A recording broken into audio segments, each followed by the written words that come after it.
All right, listen to me. I need you to really hear this right here now. When he comes back after everything he did to you, it's not love, it's strategy. It's not because he woke up and magically realized how incredible you are, how much he lost, how much he values you. It's because he felt you slipping through his fingers and he's trying to figure out how to get you back. And if you think this is harsh, I want you to ask yourself something. Why did it take you leaving for him to wake up? Why did it take you leaving for him to show up? Why didn't he fight for you when you were on the bathroom floor crying? Like, why didn't he hold you when you begged him just to be honest, just to stop lying, just to see you? Because he didn't care until he lost access to you. Not until you stopped texting first, not until you stopped chasing him after the last discard, not until he looked around and realized that you weren't orbiting his life anymore. That's when he panicked. And that panic, that's what you're seeing now. It's not a love letter, it's a power play.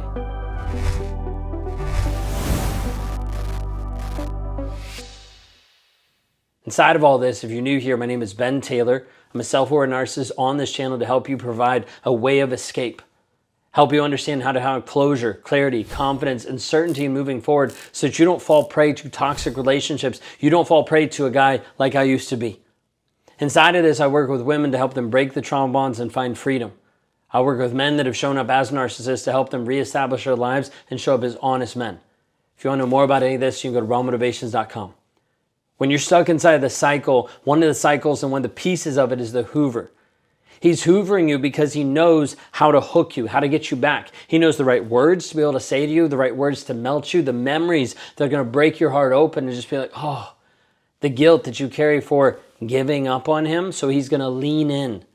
He's going to say the right words of, I've changed. I miss us. You're the only one who ever understood me. Like, I don't know what to do without you. And he'll make himself sound like he's the victim, like he's the one hurting when he's the one that did the damage to you. Like he was lost without you. Like he's finally ready to give you everything that you begged for. But it's all a lie. Because here's what he's not saying. He hasn't done the work on himself. He hasn't sat with the shame. He hasn't worked through the guilt. He hasn't worked through the void inside of his life. He hasn't faced the wreckage that he left behind. He's not reaching for you. He's reaching for what you gave him. Your love, your validation, your peace. He's empty. And you made him feel full for a little bit of time. And that's what he's chasing. Not to build a future with you, but to get another hit of control over you. And I know there's a part of you that wants to believe him. There's a part of you so wants to believe him. That wants to believe that this time it's going to be different. This time he's woken up. Maybe this time the pain made him realize, made him see that maybe he finally realizes and sees your worth and value. But ask yourself this question. If he really saw your worth, why did he crush it? Why did he cheat on you? Why did he lie? Why did he leave you questioning your own mind? How is that worth? How is that love? That's what narcissists do. He breaks down your spirit, discards you, then hoovers you back to prove that he still owns you. And I'm not saying this to shame you. I'm saying this because you have to wake up to this reality. Because I've seen this cycle destroy women who were on this path that were so strong until he made them doubt their own strength. Like you might think you're crazy for still loving you. You'd be like, how does this even make sense? You're not. In my world, that's normal because you're trauma bonded. You're exhausted. You're in this mental and emotional addiction. You're still carrying the dream of who you thought he was, hoping and praying that he's going to get back to that. And as a result, you sell yourself on this version over and over and over again. The version of him that you loved never existed. The version of him that you loved never existed. He used that as a performance. He used that as a mask, and he performed it to pull you into the relationship. And now he's pulling it back out. He's pulling out the mask and the costume he used at the very beginning of the relationship. He's like, well, let me dust this off. Haven't had to use it in a while. Let's show up at this guy. But this time he's showing up with a little bit more desperation because he's realizing that you're walking away. He's realizing that you're not playing your part anymore. And he knows this. He sees it. Let me break it down for you in a couple different ways. The Hoover isn't love. It's not about love. It's about access and control. Access to your heart, access to your time, access to your body, access to your mind, access to your finances, access to you. It's trying to figure out, how do I open the door to get in just a little bit? Because if he still has access, he still has control. Now, a lot of times people get this confused inside of the no contact piece. They'll be like, well, I'm going to go no contact, but I'm just not going to block him. Great. Because for him, he's like, now I have access. You're like, no. I'm not going to block him. I'm just not going to respond. That'll hurt him more. No. Because when he texts you and he sees the text message go through, he's like, still got access. Still have access to this person. That means one day, somehow, sometime, you will cave. You're like, no, I won't. I've seen it happen even after 29 years. A guy that came back in Hoover 29 years later, access. He still had it. He used it. He doesn't have to change inside the scenario. He doesn't even have to apologize or own up to anything that he does. He doesn't even have to heal or even attempt to heal. He just has to make sure that you don't walk away, that you stay confused and stay stuck with him. So when he feels that shift inside of you, when you stop reacting, when you stop chasing after him, when you start choosing peace over him, he goes into panic mode. Because here's what scares him the most is your silence and your indifference. He's used to your frustrations. He's used to your fire. He's used to your tears. He's used to your voice, your yelling, your getting upset. He knows how to spin all of those things against you. You're crazy. I can't believe you're so emotional. Why do you keep bringing up the same thing? You're always starting fights. He's going to switch all these things. But when you go quiet and you start becoming indifferent to him, he's got nothing to work with. He's nothing to be able to flip back into insults, so he has to hoover you. So he sends a text. He leaves a voicemail. He posts something vague that he knows that you'll see that might trigger you to be like, oh, all it is bait. Because here's what he's counting on inside of all this, that you'll be the woman who needed closure from him. Side note really quick here is closure never comes from the narcissist. One, he doesn't give it. And two, closure doesn't come from another person. 9 times out of 10 with everybody that I talk to, someone's like, hey, I need closure. And I'm like, what would closure actually look like for you? And the client or the lady would be like, well, closure would be if I talked to him and he actually admitted that he did it. Or if I talked to him and he understood my pain. Or if I talked to him and he actually came clean about it. And I was like, okay, what if you never get that? And like, I don't know. I hadn't really thought of that. I'm like, I know. Because what happens is you'll start to switch it in your mind that you have to have closure from him in order to heal. That is a lie. That's a lie that he's sold you, that you need validation from him to be able to do anything. You carry that into your healing.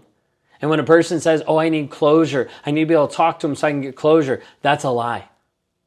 You already have closure, and closure for you is actually admitting that you know the truth and you don't need the guy who hurt you to validate it. But oftentimes you're going to look at this piece of closure and try to use that. And he's going to try to use that. You'll still be the one who thinks that love is a sacrifice. You'll still be the one that's craving the version of him that he only gave you at the very beginning. So he digs through the past. He finds the softest spot in your memory and he presses down on that hard. You know what I'm talking about? Like he'll bring it up. That one time that there was a perfect weekend, the song that you both shared, that picture for when things felt good and great, and he's going to bring it back like it means something. But in reality, it doesn't. It's not nostalgia. It's not because he was crying at night and had to share this. It's manipulation. He's not walking back into your life with new tools and a changed heart. It's the same guy. He's walking back with the same script, the same ideas, the same thought patterns because he doesn't think that you've changed. He thinks he still has you right where he wants you, doubting yourself so he can control you. And that's where it can get really, really cruel because he knows that you're still hurting. He knows that there's still pain in your life. He knows that you're in therapy. He knows that you're working on yourself. He knows that you're trying to pick up all the pieces of the heart that he shattered. He knows you're finally sleeping through the night again. And inside of all of this, that's when he shows up. Because if you're healing without him, then he's not the center of your world anymore. He's not the center of your story. And he knows that, and that's an issue. He hates that. He hates that your strength is starting to return and is no longer based on him, that you're smiling without him, that you might actually get to a place where you don't want to be with him, where you don't want him back, where you don't need him. So what does he do? He plays the long game, maybe apologizing, Maybe he begs you, maybe he cries, maybe he sends you gifts or flowers or shows up just to talk. But it's all noise. It's all more fog that he's adding to your life, all of it. Because nothing he says means anything without any action. A narcissist will say anything, but he will not act on it. He's not taking any action. He's not shifting anything. He's just watching to see if you're going to fold. And if you do inside of this, he just resets the cycle and we start all over again. Time to love bomb, devalue, discard, hoover, recycle you back, and here we go. And every time you go back, it gets a little bit harder to leave. Not because you're weak, but because you've been trauma bonded so many times. Because now when you go back, you're questioning, should I go back? Is this okay? Well, I went back last time. You start to question your voice so much that you don't even hear your own gut, your own instinct. Like you're starting to wonder if maybe this is just what you deserve. This is just the price you have to pay. Maybe you can't get to a healthy relationship unless you go through that. And that's what makes me want to scream and just like shake you, because I know who you are, and it's not a person who deserves this type of abuse. You're incredibly strong, which is why you've already navigated and survived so much of this abuse. You've already lost so much just to try to keep someone who never deserved you. He doesn't miss you. He misses control over you. Let me see one of these things that maybe someone's never said to you before. You don't owe him a second chance. You don't owe him closure. You don't owe him a conversation. You don't even owe him a response. He had his chance. He had thousands of chances. He had thousands of moments. And every time he chose himself and he ran away. And now you finally choosing you. He's knocking on your door again. That's not love. It's invasion. It's him coming back in. He doesn't care. He's just coming back in. And I don't care how sweet the message sounds. I don't care if he says that he's changed, that everything's magically all better. I don't care if he shows up crying at your doorstep with flowers in one hand and 1,000 I'm sorry's in the other. Real change takes real work. And I know this because of who I am and what I've done. It doesn't happen overnight. It takes years of intensive. It takes years of focus. It takes years of rewiring the thought process. And he hasn't done that in just a couple months.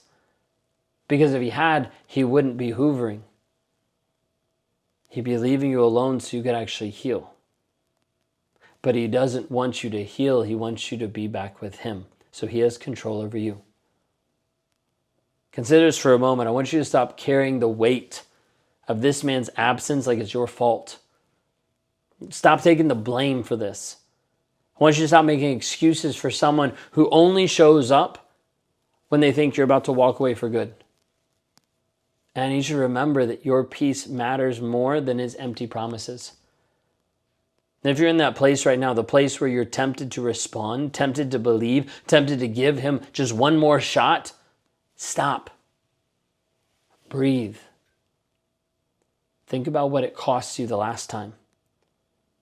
Think about the nights that you couldn't sleep because of the anxiety and the stress. Think about the days that you couldn't eat, the weight that you lost, the way that you started to forget who you were. When you looked back at yourself in the mirror, you couldn't even recognize yourself anymore. Do you really want to go back to that version of you? Or is it time to finally move forward? Because here's what's waiting on the other side of all this confusion right now. And it's clarity, healing, freedom, transformation. The version of you who doesn't second guess every text. The version of you who knows her worth without needing it reflected through someone else's broken lens. You're still in there. And if you don't know how to get back to her, the strong, confident version of you, that's where I come in. And book a clarity call at rawmotivations.com/breakthrough and let's have a conversation today. We're going to map out where you are, how to get where you need to go, and talk through the gap in between. You'll stop spinning in the same cycles and circles, and we'll start taking real steps toward healing, not with false hope, not with more excuses, with truth, with facts, with clarity, with tools to help you rewire the mindset. With a guide who's walked the same people out of the same hell that you're standing in right now, because you don't have to keep reliving the same pain. You don't have to let him hoover you this way in your life just to prove that he can. You get to close the door, deny him access. You get to say no and actually hold a boundary. You get to take back your power. And you don't have to do it alone, which is why I bring you into a community of women that actually get this. Let's break the cycle. Let's reclaim your voice. Let's get you free. Go to rawmotivations.com/breakthrough. Let's have a call today. You've been told it's all your fault and that makes you feel crazy. No one understands you and that leaves you in a place of being alone. You've tried to break free multiple times and that leaves you helpless because nothing you've done has actually worked. It hasn't actually got you free or liberated from this toxic relationship. So you feel crazy, alone, and hopeless. Guess what? That's a lie. Because all it is how you've been raised and conditioned inside of this abusive relationship over and over. And as a result, you've sacrificed your growth, you've sacrificed your worth, and you've been trapped inside of a toxic relationship. What if I showed you the path to freedom? A way for you to actually get free mentally and emotionally from the toxicity that's happening right here, right now. You deserve more. You deserve to be able to heal. And I want to help you with that. If I can help you with that, go to rawmotivations.com/breakthrough. Schedule a call there and let's talk. You left him. You blocked the number. You deleted the photos. You walked away from the chaos. But if you're really honest, he still lives in your head. You still shrink when someone raises their voice. You still second guess every decision. You still hear his words spoken in your own voice now. That's not healing. That's just surviving on autopilot. No one's told you that this part of the whole journey will be the hardest. Not the leaving, but the aftermath is one of the most difficult pieces. Like where you're out of the relationship, but you're still trapped in the middle of all the damage, in the middle of all the confusion. That's why I created the Reclaim Workshop. It's a one-day trauma-informed workshop for women who've survived narcissistic abuse, but haven't yet fully felt free. We're going to meet in Orlando, Florida, virtually or in person, in July 12th. And in that room, we'll do what the relationship never allowed you to do. We'll tell the truth. We'll break the cycle. Then we'll come back home to you. Click on the link. Don't let the ghost of a man control the woman that you're actually becoming now.